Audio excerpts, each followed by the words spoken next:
Okay, tips to make your reloading area better.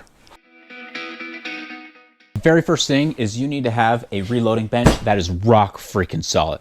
And this one is not it, unfortunately. Everything else looks great, but this, like, if you can push on it and do that and it all wiggles, that's bad. Because you get this thing on with this case feeder up here in the air, and it's gonna be all wiggly, jiggly, wiggly, and it's not good. So you need it rock solid. So in order to do that, I'm gonna actually take these metal A brackets. See, even just hitting this, it like wiggles. It's horrible. So I'm gonna take these A brackets, these shelf brackets, put them into the studs underneath.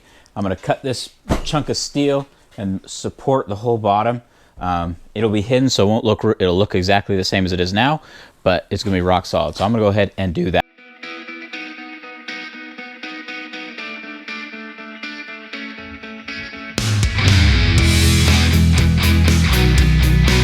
Okay guys, so here it is, all done. And this thing, it's super solid now. And if you look up here, so now you can see I bolted through the steel right there. And then I got, so the whole plate, and then I got these brackets here that go into studs. To make it even more rigid, I could have even bolted straight to the metal and not through the wood and into the metal, because the wood is a little bit squishier, so I still get that little bit of squish. But it also looks nice like this because you can't tell that it's even different at all from the outside, which is kind of nice.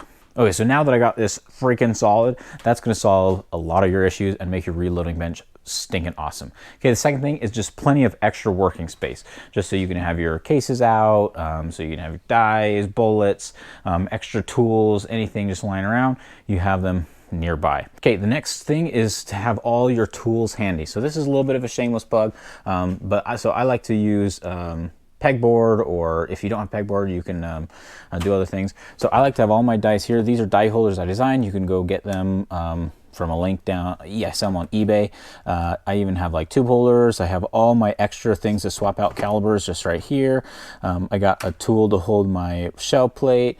I got like bullet pullers, other shell plates. I got my primer flipper. I got my scale right here. I got this tool bench here with a bunch of other like cleaning stuff, some picks. Everything is super handy so I can get to it fast, and then various other screwdrivers and things and wrenches just in case I need them.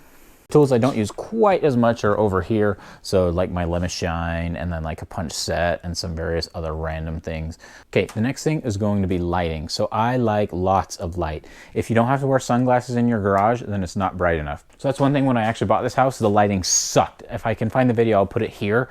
So this is what it looked like before I did all the lighting, and then here is what it looks like after. So now it looks freaking awesome. So I have even extra lights over here.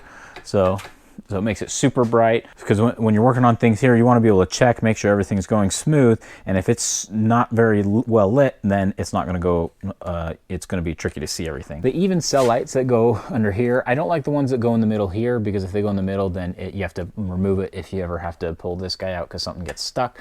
I've been thinking about designing a custom circuit board that goes in here that has custom lights on it, but I haven't done that yet. Maybe I'll do it one day. Okay, so those are the main things that I think go into making a reloading bench awesome. So nice, rigid working bench, a nice work area, all your tools nearby, and plenty of lighting.